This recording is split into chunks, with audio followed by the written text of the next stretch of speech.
कमर सीमा। और दोस्तों, जिस तरह कि आप देख रहे हैं, मेरे साथ मौजूद हैं प्रोफेसर डॉक्टर इश्तियाक अहमद।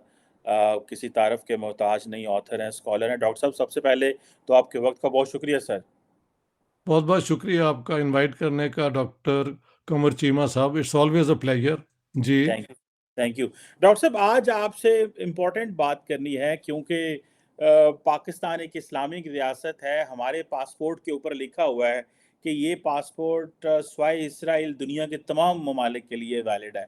एक बात, अब हो ये रहा है कि पाकिस्तानियों को तो 70-75 साल ये बताया गया कि देखें, हमारी जो रियासत है, जो हमारी स्टेट है, उसकी एग्जिस्टेंस को ख़तरा है, और ये इंडिया और इसराइल का नेक्सस है, और हमारे न्यूक्लियर वेपन्स को तबाह करना चाहते हैं, इंस्टॉलेशंस ख़त्म करना चाहते हैं, हमसे ये न्यूक्लियर प्रोग्राम रोल बैक करना चाहते हैं।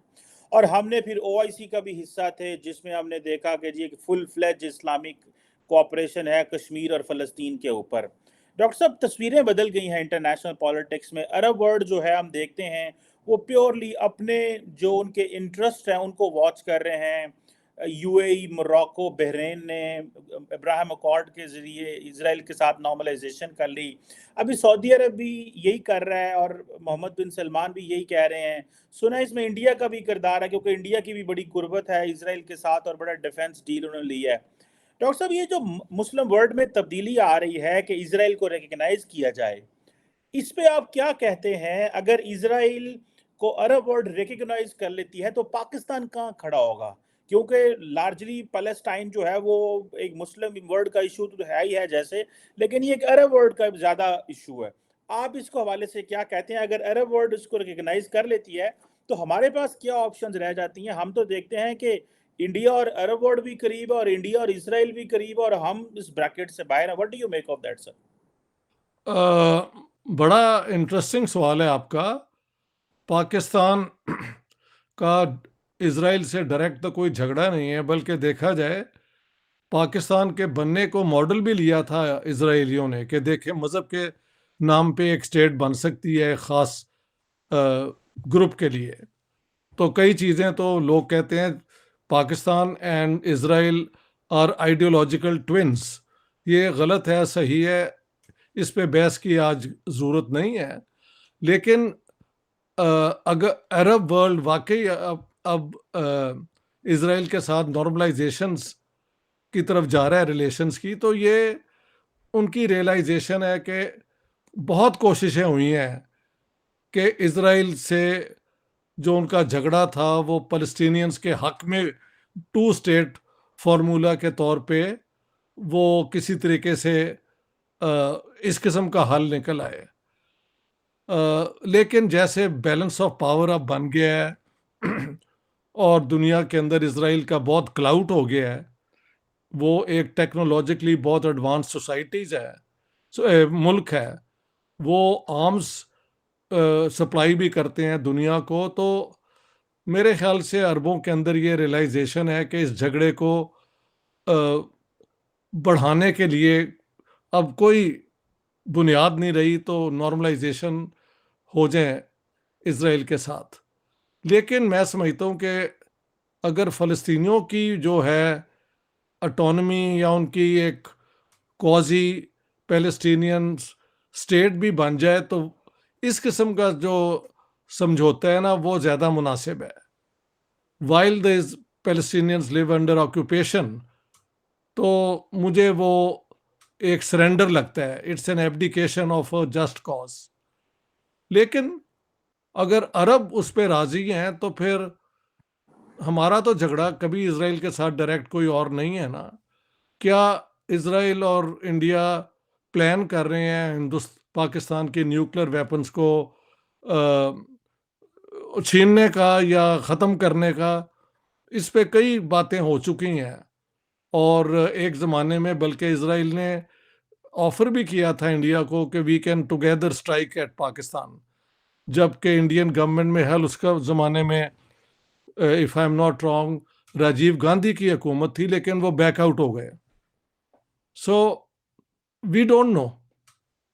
लेकिन अगर पाकिस्तान रिकग्नाइज कर लेता है इसराइल को, तो फिर इसराइल का पाकिस्तान के न्यूक्लियर वेपन्स को अटैक करने का प्रोजेक्ट जो है वो भी अपनी जगह बेमायनी हो जाता है। तो it is in the interest of Pakistan कि अगर कोई ऐसी ग्रैंड कंस्पिरेसी पाकिस्तान के खिलाफ है तो उसको डिफीट करने का एक तरीका है कि आप इसराइल के साथ नॉर्मलाइज कर लें अपने रिलेशंस। जो 2-3 ऑप्शंस मुझे नज़र आती हैं। जी। पर्सनली आई वुड लाइक कि इसराइल के साथ हमारे डिप्लोमेटिक नॉर्मल रिलेशंस होने चाहिए, लेकिन जो फ़लस्तीनियों के साथ अ, एक नाइंसाफ़ी हुई है उसका कुछ ना कुछ तो एक जस्ट सॉल्यूशन होना चाहिए जो सबको काबिल कबूल हो, ताकि ये अमन जो है ये लास्टिंग अमन हो। मुल्क बनते हैं, आते हैं, टूट जाते हैं, उसमें इसराइल का बनना भी एक हकीकत है। और उन्होंने दिखा दिया है कि वो एक छोटे से इलाके में उन्होंने किस तरह टेक्नोलॉजी के ज़रिए, अपनी मेहनत के ज़रिए एक कामयाब industrial economy, technological power base बना ली है। और अब ये एक हकीकत है। तो पाकिस्तान को इसराइल को रिकॉग्नाइज करने में कोई मुश्किल नहीं होनी चाहिए, बल्कि जैसे मैंने ये एंगल दिया है कि अगर कोई ऐसी सो कॉल्ड कंस्पिरेसी है तो उसको न्यूट्रलाइज करने का तरीका है कि आप इसराइल के साथ नॉर्मल अपने रिलेशंस रख लें, ताकि इसराइल के पास गुंजाइश ही ना रहे कि वो इस किस्म की किसी कंस्पिरेसी में पाकिस्तान के खिलाफ हिस्सा ले सके। हुँ। डॉक्टर साहब ये बताइए, आपने बात की कि एक वक़्त इज़राइल चाहता था कि पाकिस्तान के न्यूक्लियर प्रोग्राम पे किया जाए और हमला किया जाए और इंडिया उससे बैकआउट कर गया। ये क्या उस वक़्त की बात है जब ये बातें चल रही थी कि जो पाकिस्तान का न्यूक्लियर प्रोग्राम है वो एक इस्लामिक बॉम्ब की बात हो रही थी। जी, जी, तो बिल्कुल। ये इस्लामिक बॉम्ब की जो बात थी, ऑब्वियसली मेरे ख्याल है भुट्टो साहब ने ये की थी। आपको बेशक। क्या इसका कितना को पाकिस्तान को नुकसान हुआ? क्योंकि फॉर लॉन्ग ये बात जो है वेस्टर्न एकेडेमिया में, इंडिया के मीडिया में, एकेडेमिया में ये बात चलती रही और हम दुनिया में जस्टिफिकेशंस देते रहे कि हम नहीं, हमने सऊदी अरब को नहीं दे रहे, हम किसी और को भी नहीं दे रहे। हालाँकि वो अब्दुल कदीर वाली एग्ज़ाम्पल आ गई। तो ये जो इस्लामिक बॉम्ब का जो कॉन्सेप्ट था, इसका कितना को नुकसान हुआ? जबकि आप खुद कह रहे हैं कि हमारा तो इज़राइल से ताल्लुक नहीं है, लेकिन वो हमला करना चाहते थे ताकि कोई भी मुस्लिम कंट्री इस काबिल कभी ना हो कि वो मिलिटरीली इतना स्ट्रॉन्ग हो। व्हाट डू यू देखिए थिंक? ना, इसराइल ने एक दफ़ा आई थिंक 1981 में या कोई ऐसा साल है, अटैक किया था वहाँ पे इराक के न्यूक्लियर फैसिलिटीज़ वो जो बना रहे थे, तो उनको डिस्ट्रॉय कर दिया है। तो उसका एक एग्ज़ाम्पल भी है। और पिछले दिनों उन्होंने एक ईरानियन जो हैं साइंटिस्ट सुलेमानी, उसको असैसिनेट भी किया है। तो इज़राइल का ये कोशिश कि उनके ख़िलाफ़ जो मुस्लिम मुस्लिम ममालिक हैं उनकी न्यूक्लियर कैपेसिटी कैपेबिलिटी ना हो, ये तो ज़ाहिर है। लेकिन मैं कह रहा हूँ कि अगर ऐसी कोई बात है तो एक तरीका उसको न्यूट्रलाइज़ करने का है कि आप इज़राइल के साथ नॉर्मल रिलेशंस रख लें। लेकिन अगर आप उनके साथ कॉन्फ्रंटेशन में जाते हैं तो उनकी ये अगर कोई ग्रैंड प्लानिंग है तो वो अपनी जगह एग्जिस्ट करती है कि ये हमारे दुश्मन मुल्क हैं जो हमें हमारे एग्जिस्टेंस को नहीं मानते। अगर आप उनके एग्जिस्टेंस को मान लें तो फिर ये थ्रेट जो है बेमायनी हो जाता है। बिल्कुल डॉक्टर साहब। डॉक्टर साहब ये भी बताइएगा कि ये आज अगर ज़ाहिर बात है पाकिस्तान ने कभी कोई स्टेटमेंट नहीं दी इज़राइल के खिलाफ और ना ही कभी इज़राइल ने कोई लंबी चौड़ी स्टेटमेंट्स आई हैं। हम फ़लस्तीन की बात करते रहते हैं और इज़राइली लार्जली उसको इग्नोर करते हैं। उन्होंने कभी कोई ऐसी बात की नहीं, ना हमने की। अगर अरब वर्ल्ड ये रिकॉग्नाइज़ कर लेता है, आज फॉर एग्ज़ाम्पल मोहम्मद बिन सलमान ये कर लेता है, आप क्या देखते हैं? इज़राइली फ़ॉरेन मिनिस्टर ने कल डॉक्टर साहब ये कहा है कि ये मुस्लिम वर्ल्ड और ज्यूज़ के दरमियान ये डायलॉग है। ये सिर्फ़ सऊदी अरब और इज़राइल का नहीं है, ये मुस आपको लगता है कि ये इस बात में वज़न है कि अगर सऊदी अरब रिकॉग्नाइज़ कर ले तो ये मुस्लिम वर्ल्ड एंड ज्यूज़ का मसला हमेशा-हमेशा के लिए ख़त्म हो गया? हमेशा के लिए होगा या नहीं होगा, लेकिन जो कॉन्फ्रंटेशन आज तक है वो तो ख़त्म हो जाएगी ना। और वो मैं समझता हूँ सबके लिए अच्छा ही है। सिर्फ मेरी अपनी पर्सनल ख्वाहिश होगी कि इस सारे नॉर्मलाइजेशन में जो एक गैर अपना नाइंसाफ़ी फ़लस्तीनियों के साथ हुई है, उसका भी किसी तरीके से एक जस्ट सॉल्यूशन निकाल लिया जाए जो अरबों को भी काबिल कबूल हो और इज़राइलियों को भी। और हमें क्या तकलीफ़ है अगर वो एग्री कर जाते हैं, जिनके इलाके में ये प्रॉब्लम है, तो व्हाट इज अवर प्रॉब्लम? हमारा तो कोई प्रॉब्लम डायरेक्टली है ही नहीं ना इजराइल के साथ। डॉक्टर साहब ये बताएं कि अगर ये कर लेते हैं तो ओआईसी का फिर फलसफा खत्म हो गया, या ओआईसी तो किसी काम की नहीं, कश्मीर पे वो बोलते नहीं है, उनका अपना मसला तो हल हो गया। ये ऑर्गेनाइजेशन ऑफ इस्लामिक कॉन्फ्रेंस जो भी थी, ये शुरू से एक कायम की गई थी जब अरब नेशनलिज्म होती थी, उसको काउंटर करने के लिए। और वो उस किस्म की वो कोल्ड वॉर वाला जो डिवीजन थी अरबों के अंदर, अरब नेशनलिज्म और इस्लामिक स्टेट वाला जो कॉन्सेप्ट है, वो अब बेकार हो गया, इट्स आउटडेटेड। तो ऑर्गेनाइज ये जो है OIC, क्या नाम है इसका यार, ये एक इसका कोई दुनिया के अंदर ना क्लाउट है, ना कोई इसका असर है कहीं पे। तो ये अपने आप ही एक वो क्या कहते हैं, ऑर्गेनाइजेशन के नाम पे होगी। मसलन पाकिस्तान ने इंडिया को कभी नहीं बनने दिया उसका मेंबर, हम्म। हालांकि पाकिस्तान जितने ही मुसलमान इंडिया में हैं, और कई मुल्क जहाँ पे मुसलमान मिनॉरिटी में है, वो भी मेंबर हैं इस ऑर्गेनाइजेशन के। तो ये ऑर्गेनाइजेशन जिस दौर में बनी, वो दौर इट्स ऑल ओवर। अब तो इंडिया, इजराइल और अरब जो हैं, वो एक अपना, ये G20 के बाद एक alternative to the Chinese scheme जो है वो बनता जा रहा है। तो उसके अंदर बल्कि इजराइल भी इंक्लूडेड है, और ये अरब वर्ल्ड भी इंक्लूडेड है, और इंडिया भी इंक्लूडेड है। अब मसला ये है, where does Iran fit in? समझ गए आप? क्योंकि अरबों का प्रॉब्लम है एक स्ट्रॉन्ग ईरान, और मोहम्मद बिन सलमान ने शायद कहा है कि if Iran gets a nuclear weapon then so will Saudi Arabia. तो ये भी है कि ये जो अलायंस बन रहा है, ये एक तरीके से ईरान की जो है न्यूक्लियर बिल्डिंग कैपेसिटी को रोकने के लिए भी हो सकता है। डॉक्टर साहब पाकिस्तान को क्या मसला है, हम क्यों नहीं चाहते कि इंडिया ओआईसी का मेंबर बने? कई अरब ममालिक चाहते थे और इंडिया ने इसको प्ली भी किया कि हमें इसका मेंबर बनाया जाए।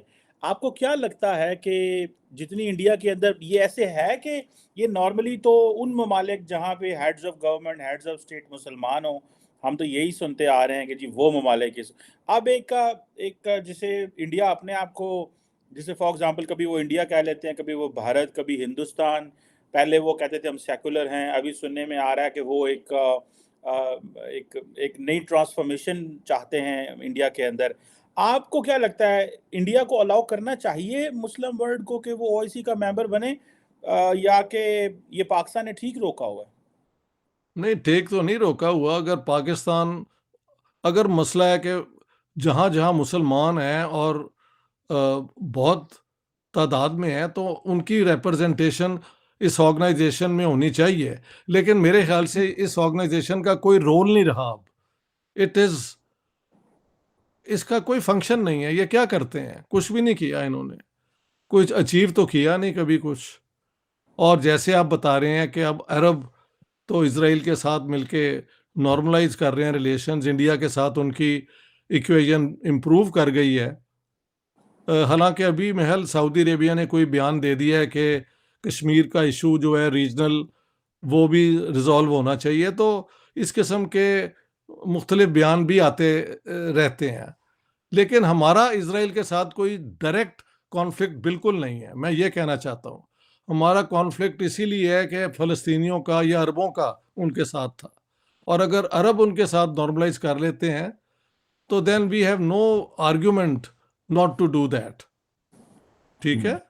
बिल्कुल सही, बिल्कुल सही। तो डॉक्टर साहब आप इसको कैसे देखते हैं फिर, अगर अरब वर्ल्ड रिकनसाइल कर जाती है, तो आपको लगता है फिर पाकिस्तान के पास कोई चॉइस नहीं रहती, अब इंडिया के साथ नॉर्मलाइजेशन जो है वो हो सकती है इसमें, क्योंकि लार्जली देखा जाए तो अरब वर्ल्ड भी इंडिया को कह सकती है इस हवाले से कि वो नॉर्मलाइजेशन करें पाकिस्तान के साथ। आपको लगता है इसके चांस हैं, या कि it is driven by vote bank politics on both sides? Of course, vote bank politics is a very important factor in Indian politics, Pakistan में तो ना कभी वोट होते हैं तो ना कभी इलेक्शन होता है, पाकिस्तान को आप छोड़े।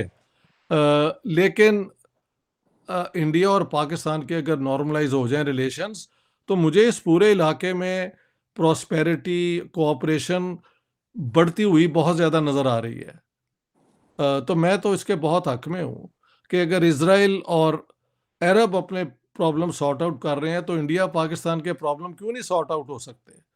तो मैं समझता हूँ पाकिस्तान को भी इस तरह सोचना चाहिए, और इंडिया को भी हमें कोशिश करनी चाहिए कन्विंस करने की कि normalization with Pakistan is in the best interest of India. हालांकि इंडियंस कहते हैं we are no longer Indo Pak, हम ये सोचते ही नहीं है, हम पाकिस्तान को आए ना आए वी आर नॉट इंटरेस्टेड, हमारा बाकी इंडिया पैसिफिक हमारी डेफिनेशन हो गई है। नाउ दैट्स देयर क्लेम, लेकिन फिर भी इस इलाके में एक टेंशन तो है ना। तो डॉक्टर साहब, अगर ये सऊदी अरब हाँ जी। डॉक्टर साहब, सऊदी अरब को क्या बेनिफिट मिल सकता है? सऊदीज कहते हैं कि हमें जापान एंड साउथ कोरिया जैसी सिक्योरिटी गारंटीज दें, सिविल न्यूक्लियर डील दें।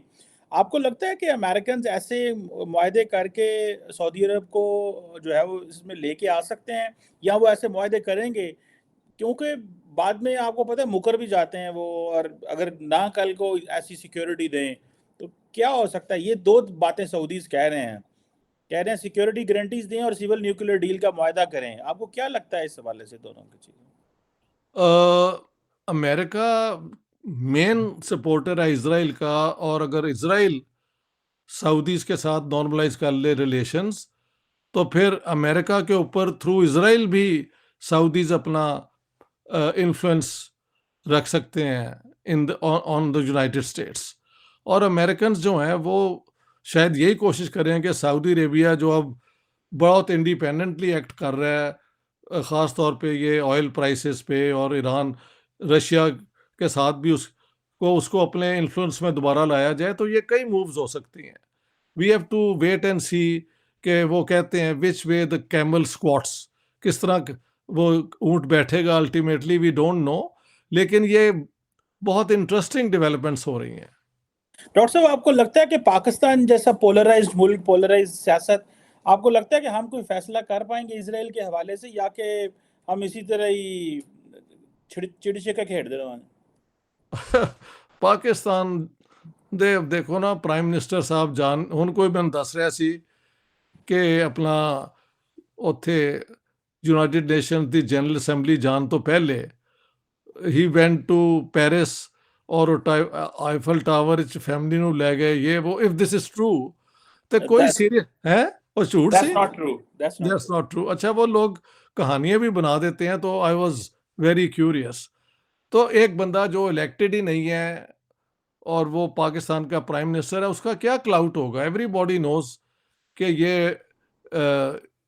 He is just speaking on behalf of the Pakistani establishment, and that's all. Doctor साहब, ये बताएं कि ये तो चलो ठीक हो गया, अगर पाकिस्तान नहीं मानता इसराइल को, तो फिर हम तो ईरान के ब्लॉक में चले गए मुस्लिम वर्ल्ड में, और वो भी हम जो वो वो भी हम नहीं सऊदीज जा भी हमें छोड़ सकते, देंगे। हाँ? वो भी हम नहीं जा सकते, क्योंकि वो शिया मेजॉरिटी है, ये सुन्नी मेजॉरिटी है, इनके लिए बहुत मुश्किल हो जाएगा पाकिस्तान के लिए वो करना। वो भी मुमकिन नहीं है। पाकिस्तान अल्टीमेटली ये ना हो कि हर तरीके से आइसोलेट हो जाए, ना उस ब्लॉक में जाए तो ना इंडिया के साथ नॉर्मलाइज करे रिलेशंस। और अगर इस किस्म की डिसीजन मेकिंग हुई पाकिस्तान में, तो मजीद पाकिस्तान एक आइसोलेटेड मुल्क हो जाएगा। मुझे कोई अकल का काम होते हुए पाकिस्तान में बहुत कम नजर आता है। वो हमारे आप जो फॉरेन मिनिस्टर हैं, सलीम अब्बास जिलानी जलील साहब अब्बास का एक जलील उनका अब्बास एक बयान बड़ा इनकरेजिंग था कि हमारी सिविलाइजेशन तो 5,000 साल पुरानी है, और हिंदूइज्म जो है वो पैदा भी इसी इलाके में हुआ था।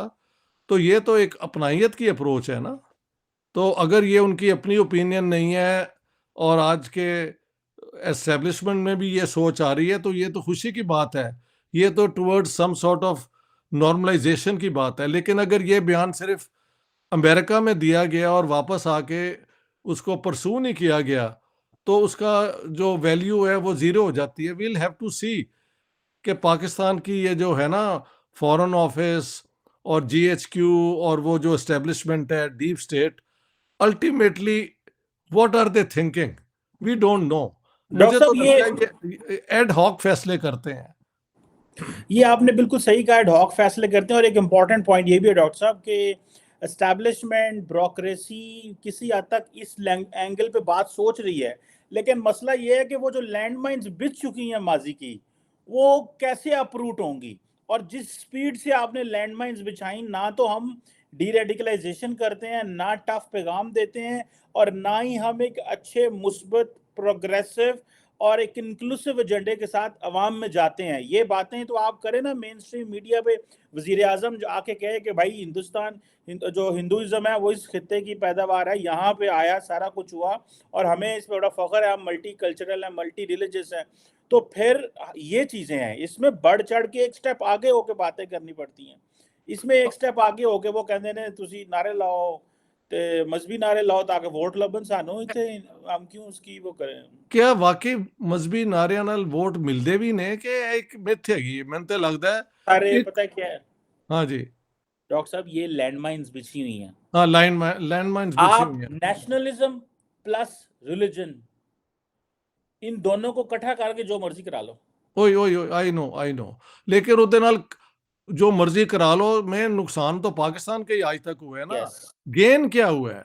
कोई नहीं, गेन गेन तो कुछ कुछ नहीं, नहीं हुआ। गेन ये कुछ नहीं। प्रॉब्लम है। या तो हो कि ये कोई कमाल की इन्होंने वो स्ट्रेटजी ढूंढ ली है, लेकिन ये स्ट्रेटजी सेल्फ डिफीटिंग है। इसका नुकसान पाकिस्तान को ही होता है। ट्रू, वक्ती तौर पे ठीक है, पॉलिटिकली कोई ये पॉइंट स्कोर कर देते हैं, लेकिन टोटल में जाके नेगेटिव ही होता है।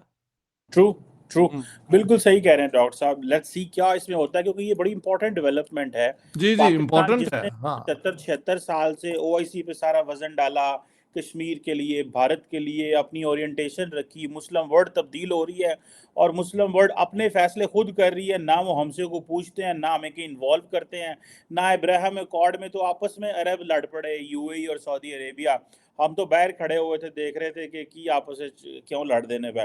लेट्स सी इसमें क्या होता है। और हमारी खूबसूरती है डॉक्टर साहब, हम फैसला नहीं कर सकते, हम डरपोक हैं, हम डेयरिंग नहीं है। हम हम डेयरिंग नहीं अपने है, वोटों हम के पीछे डेयरिंग नहीं भजे है। हैं, हमें 5 साल से ज्यादा की दुनिया नजर ही नहीं आती।